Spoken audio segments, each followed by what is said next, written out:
A Waxwork Purgatory by Kristian Richmond. That's me, if you're keeping up. Entry number 1. I'm writing this because I don't know what else to do. It's been days, I think, and I can't undo it. I'm an idiot. I thought it was a superpower. I was wrong. I've been cursed, and I can't turn it back, and I'm scared, and I don't know what to do. I'm spiraling again. I'll try to focus. I'm writing this down to keep myself sane, so it would be a bad idea to focus on my fears, wouldn't it? I should probably explain. My name is Terence Langsby. I'm 16 years old, and a few weeks ago I gained the ability to pause time. I know it sounds impossible. I spent enough time coming to terms with it myself. If it makes this easier for you, you can pretend that you're reading a work of fiction. For now, at least. But I hope you'll believe me by the end of whatever this is, because it may just be the only surviving part of me when this is all said and done. At first, this power of mine was terrific. I'm not like a bad person. I'm not going to go around pulling a bunch of pranks and making people doubt their insanity. I mean, sure, I'll unbuckle a class bully's belt once in a while to try and even the score, but I'm only human. But for a few reasons, I never wanted to spend a long time on pause. First and foremost, I find it unsettling, and I think that's what's most difficult to adjust to with this new reality. The absence of wind and birdsong, the eerie silence in crowded places, things you'd never notice were missing until they were gone, like the humming of fridges and machines. People become like those realistic wax museum statues of themselves, even in mid-stride. I don't want to dig too deeply into the technicalities of this, because I doubt I'll ever understand what's happened to me. For instance, with the absence of time, you'd assume that gravity wouldn't have any effect, right? Wrong. Similarly, I'm able to light the oven to cook food, thankfully. The flames don't exactly flicker and move, but they're still hot enough to cook. But when I try to turn on a television or unlock my phone, nothing. What happens if I'm stuck like this? I'll never be able to watch a movie or a show again. I'll never be able to play another video game. I might go crazy. Maybe I already have. The most difficult part is waking up to a clock stuck at 4 p.m., hearing that deafening silence, and remembering where I am. Where I am. I'm actually at home right now writing this journal in the living room next to my Waxwork parents. My mum is looking at a crossword puzzle on her phone. My dad, unfortunately, is picking his nose, something he swears he never does. Both are ignoring the TV, which is suspended in time with a picture of a newsreader looking particularly grim. Warren is upstairs in my room waiting for me to return. Well, that's not entirely accurate. I just revealed my powers to him, and I think he was even starting to believe me. I was getting cocky, so I told him I'd be right back when I paused for that final, dreadful time. The expression on his face is unchanged, as he hasn't even had time to register that I've gone yet. I've spent long enough staring at that expression that I thought I might go mad. What does the next nanosecond contain for him? An image of me, jacket in hand, ready to go as promised? An old man gazing back at him? An empty room? From his point of view, he can still see me. He's the only one in the world who can. I don't know who's going to find this, if anyone, but I plan to continue making entries in this book. I have nobody to talk to, and the loneliness is crippling. I've begged, I've screamed, I've prayed, I've done everything I can think of, and will continue to do so, but this curse doesn't seem to be lifting. All control over time that I thought I had has been wrenched from me, and there's nobody out there to help me return to my life. God help me, or forgive me, if this is your doing, if you actually exist. Entry number 6. I thought I saw Dad move today. A slight turn of the eye, a small inhale of breath. I ran over to him, clutched his arms, shaking him. "Dad, please, it's me," I cried. But he did not listen. He did not hear. He just remained there, finger up his nose, completely oblivious to the fact that in the moments between moments, his only son was losing the final dregs of his sanity. I went on another walk around the neighborhood today, tried to regain some of the wonder I had when I first paused time. I remember being in awe at the captured moment, at the people mid-step and mid-conversation, at the tiny birds flitting between bushes, finally slow enough to be examined in flight. I was the observer of a secret world, accessible only to me, privileged to witness these secret moments between moments. But now, when I see people talking to each other, all I see is people with their entire lives ahead of them, unhindered by the stasis of time I find myself in. I see birds mid-flight and I'm reminded of my condition, haunted by the unnaturalness of seeing something completely immobile mid-air. Sometimes I try to watch the trees, imagine the feel of the wind and the sound of birdsong, tell myself it's just a very still day and that time has resumed. Perhaps that, I reason, is the secret to undoing the pause. But eventually my mind will wander or my gaze will shift, and something will remind me that I am stuck here, I am stuck here, I am stuck here, I am so bored. This is followed by a large messy scribble which takes up the rest of a page, overlapping with some of the text. Entry number 8. I still dream in real time, you know. People still move and talk, they still laugh and cry. Sometimes waking up feels like the real nightmare.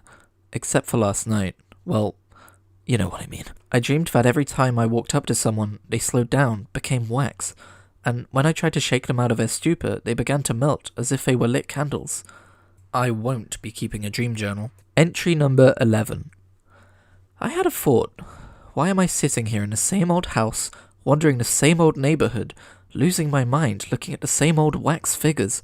I guess part of me is worried that if I fix this, or if I suddenly snap back into a resumed world, then I'll be considered missing. But, you know what? That's fine at this point. An emergency has occurred regarding me, and if people only think that it's that I went missing for a few days as I make my way back, then that's fine by me. I've given this some thought, and I realise that it's unfortunate that I live in the UK. If I lived in mainland Europe or America, I'd be able to do far more travelling. But as it is, I don't trust myself to get in a rowboat and make it to France. As it is, I don't particularly feel like leaving the city and getting lost and dying of starvation. For now, though, the trek into the city should only take a few hours. I'm going to go and explore. Of course, I'm intimately familiar with the overall layout of the city centre, its shops and so on, but I have the privilege of snooping around now. What do employee areas look like? What stories are there to be uncovered in the various staff rooms and break areas?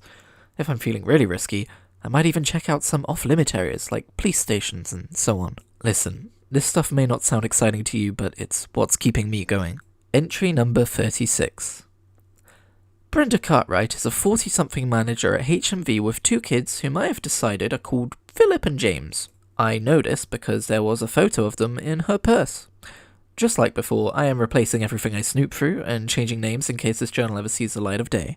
Anyway, Brenda is currently on her way home after what seems like a long, difficult day.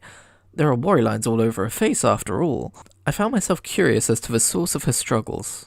Is she a single mother? A bereaved individual? Or in an unhealthy marriage? Is it something to do with work? Does managing a retail store that is on a decline in an increasingly digital world contribute more to her stress? I decided to visit the store and have a look. Luckily, HMV is one of the stores that a customer just happened to be walking out of, meaning I didn't have to pry the automatic doors open and risk some sore fingertips. The route to the staff area, too, was open during the day for ease of access. Sometimes I curse myself for having pause time at 4 PM, usually when I'm trying to get some shut-eye and my body refuses to understand that it's still light outside, even after all these months. But sometimes I'm thankful that I didn't pause at night, for a world of perpetual darkness, empty streets and locked doors does sound worse than my current predicament. As mentioned in a previous entry though, I do miss the stars. Back to Brenda though. I searched for staff rooms hoping she wasn't another dud. This detective game only works sometimes as not everyone leaves a trail. Luckily, however, I found a locker in the kitchen with her name on it. Success! I opened it with a key I found in her purse, which I of course returned later, and found precious little. Nothing but a 4-pack of Fanta cans. It wasn't until I went to close and lock the locker that I noticed a picture blue tacked to the inside door. It was of her children once again, but this time with her and a man looking happy. I smiled, pleased for her. That ruled out an unhappy marriage, I figured. If you were in an unhappy marriage, you'd have taken that down or replaced that picture, right? It didn't rule out bereavement, though. I frowned, then returned to the shop floor. Of course, it's impossible to analyse someone by appearance alone, but since that's what I was working with, I took a good long look at her remaining few co-workers who remained on the closing shift. One was smiling happily as they handed a customer her purchase. The other was counting money at the till further down. The only other co-worker I could find was a woman who was tidying the Blu-ray section with a neutral expression. Nothing to learn there, I decided. Time to return the purse to its owner. I ruminated on Brenda for the rest of the evening. What would she think if she knew she'd just been investigated by a boy stuck in a moment of time? She'd probably be creeped out. Grimace. But I make sure to choose a new person each time. The other day, I found a man named Gareth who had a very interesting story to tell me, as he was in the middle of placing some beef jerky, which was not his, into the inside of his jacket. I considered fixing this, perhaps by dragging him out to the front of a store where he'd be seen doing this. But again, I don't want to drive people mad or have unexplained events show up on CCTV. It's bad enough that food is going missing already. I settled by deciding he probably couldn't afford his food and leaving him alone. I mean, The only difference between me and him right now is that I have no way of being caught. I need to steal from shops too. Anyway, I'm retiring to my sofa in Waterstones to continue reading through their selection of comics. It's the closest I'm getting to watching cartoons this side of eternity. Entry number 112. I caught my reflection in a mirror today and noticed two things. Firstly, I barely recognize myself. I've not had much cause for mirror gazing, of course. The Waxworks can't exactly see me, so what reason is there to keep up appearances? Long gone are my smooth face and short hair. I'm a shaggy bearded man now. Which brings me to my second point. If time were to resume right now, how would I explain myself? When the pause happened, I was just 16 years old. Now, I am a fully fledged adult. How am I supposed to explain to my parents, to my friends? I can never go back. I thought I'd given up hope long ago, but I spent the rest of the day feeling numb. I did my usual rounds of the city, murmuring my hellos to the familiar faces, making myself some Costa coffee to start the day, so on and so forth. But when I sat down to continue writing my second novel, nothing came to me. I was too distracted. Had I really been holding on to some semblance of hope this entire time? I can't go back to the dark times, losing entire days to despair and lunacy. I barely survived them. I can't go back to that, I just can't. Entry number 113. I've done some more thinking, and I've come to a decision. It's time to leave this place. I can't travel the world, but a new city with fresh faces and new streets to walk will do me good. I've become too attached to this city and its people. I briefly considered returning home to say goodbye before leaving, but decided against it. I am, after all, leaving this place to hurt less. What good would there be in opening old wounds before doing so? That would be counterproductive. No, instead I will find myself a nice big rucksack, pack only my journal and novel drafts with plenty of food, and follow a map out of town to my next destination. This is something I've considered doing before, of course, but I've always been worried I'd underestimate the length of the journey and starve, or somehow get lost between locations and be unable to find my way back. I think these were the concerns of a younger man, who had yet to truly cut ties with the idea of returning to his life. All I see ahead of me now is the opportunity to escape, and I will take it. Entry number 118. I am exhausted. Not for the first time. I find myself thankful for not pausing time on a rainy day. I have realized that it could, perhaps, be raining at my destination, but so far the sky remains scant with clouds, and even if I did arrive at a city of suspended raindrops, it would at least be novel to see. I have stopped at a service station along the way, although some days I've had to sleep in the wilds beside the motorway. I've tried a few car doors, but of course, they're all locked when they're travelling at 80 miles per hour. I've become adept at sleeping through the day, of course, but even so, I'm usually accustomed to a darkened room or a dimly lit cafe with a comfy sofa somewhere. Sleep has subsequently been poor and infrequent. I'm sure I have more than a few bags under my eyes, but despite this, I press on. This service station is a nice treat after the last few nights. There's ample furniture to drowse on, coffee to make, fast food to gorge myself on. I used to feel guilty pilfering from stores like this, but now I hardly think twice about it. The only reason I considered it in this entry, I think, is because I'm somewhere new, and that tends to reshuffle some of your usual habitual thinking. All the same, I'm sure they'll just put their missing stock down to a miscount by their staff. At least I'm just passing through. I tried to vary which shops and stores I took food from back home, but I was starting to notice gaps I'd been creating over the years. It's one of the more practical reasons why I left. Anyway, according to my map, I'm not too far from my destination now. I'm gonna catch some sleep and then try to power through tomorrow. Tomorrow. Try as I might, I still can't escape using conventional measurements of time. Entry number 131. I've been here for a few weeks now, or is it months? I can never tell. My days of being able to lose myself in unfamiliar streets is at an end, I fear, though this city still has much to show me before I consider moving on. Its people are much like those in my hometown. In fact, there's food for thought in that. Many miles separate these people, who have separate identities as citizens of different cities, and yet at the same time of day they go through the same routines, with the same outfits, expressions, and so on. I'm sure a smarter man than I would have lots to say about this. Sometimes I wish I could publish my thoughts online somewhere just to see the replies. Just one comment, that's what I'd like. Perhaps my way of thinking has become insular and overly self-confident with nobody to challenge my findings. I'm currently sitting in the house of a man named Theodore, around my own age. I found him with his legs up in front of a TV, watching the same news broadcast that my parents were. His attention, however, is on his journal, which he has open in front of him. I know it's rude to peep, but it's been so long since I was treated to the thoughts of another. At least, of someone from my time who wasn't a celebrity with a rare life that got their autobiography published. As I flipped through the pages, I found myself growing more and more fascinated with Theodore. I won't relate the contents of his journal, for they are deeply personal to him, but I found many similarities between us. Of course, Fyodor has never been frozen in time and forced to live out his life in a waxwork purgatory, but judging by what I've read, he may as well have been. He feels like an outcast from society for various reasons, and yet he refuses to let that make him bitter. I'll be honest, his journal moved me. Maybe it's because, as I mentioned, it's the closest I've come to having a conversation with an actual human for half a decade or more. Or perhaps it's because I relate. But Fyodor is certainly the most interesting human I've had the opportunity of meeting since the pause. I shouldn't linger. Wouldn't want to frighten a poor man to death if my curse were to suddenly lift, huh? Entry number 138. I never return to people whose lives I've rifled through, but over the last week I found myself returning to Fyodor's house multiple times. I'm hesitant to put these words to paper, for I might be wrong, but I think it's possible that I'm feeling something toward him. Maybe I truly am losing it. I mean, he seems nice. There's a magnetism to him that I can't quite put my finger on. I'm blushing writing this. What is wrong with me? Okay, even if I was bi, which I guess is within the realm of possibility, let's put that to one side for a moment. Is it possible to develop feelings for a waxwork? You can't fall in love with a picture of someone, so why should this be different? Except it's not just his looks. I hope nobody finds this. Jeez. It's his journal. He doesn't know me, never can, never will, but the way he writes in his journal is so personal and so conversational that I feel like I know him. And that's what's attracted me to him, I guess? I thought life was done throwing curveballs my way. Entry number 161. I've reread Theo's journal a dozen times. I sit next to him on the sofa and talk to him, tell him about myself, my life, my curse. Once, I even permitted myself to hold my hand over his. His hand was warm, and my breath caught. I wondered if he'd feel my touch when time resumed, assuming it ever will. I've decided to leave. Obviously, I wish I could stay forever, but it's just not right. It borders on creepy. How would you feel if a man stuck in time fell in love with you, spent relative weeks by your side? My affection is tinged with guilt for this. I don't have to write.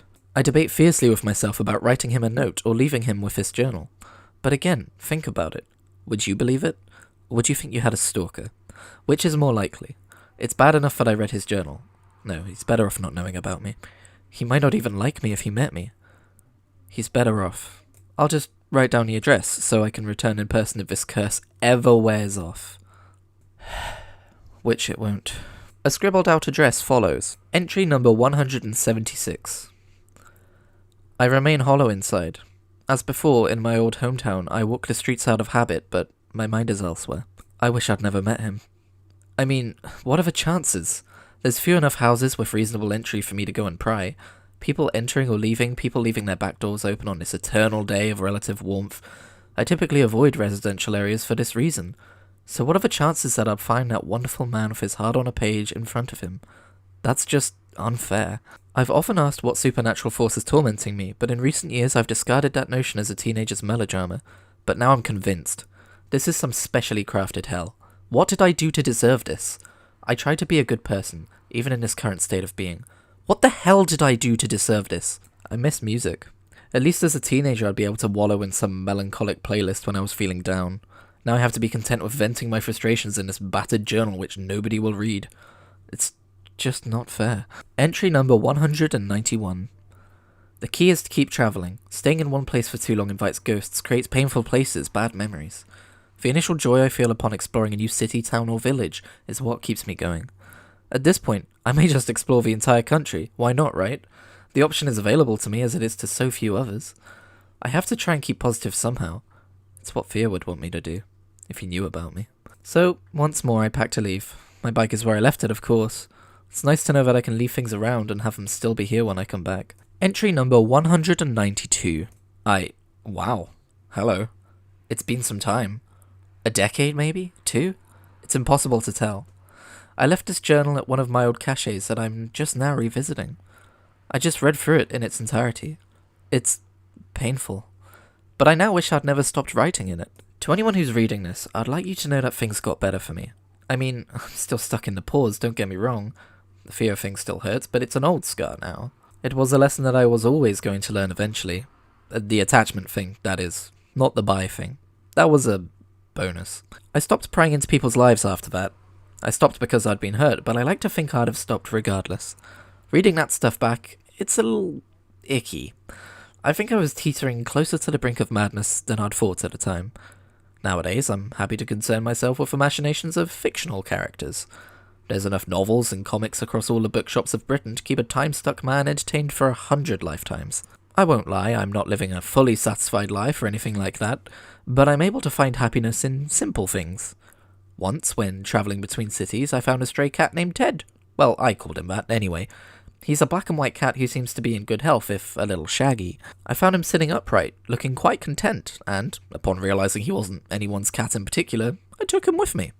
Consider it my one selfish action. I hope he doesn't mind, but we've been travelling together ever since. I talk to him as I go, which is probably why I stopped writing in this journal. It may sound absurd, but he's provided me with companionship and kept me sane throughout these otherwise lonely years. And I don't have to worry about outliving him. I've continued writing.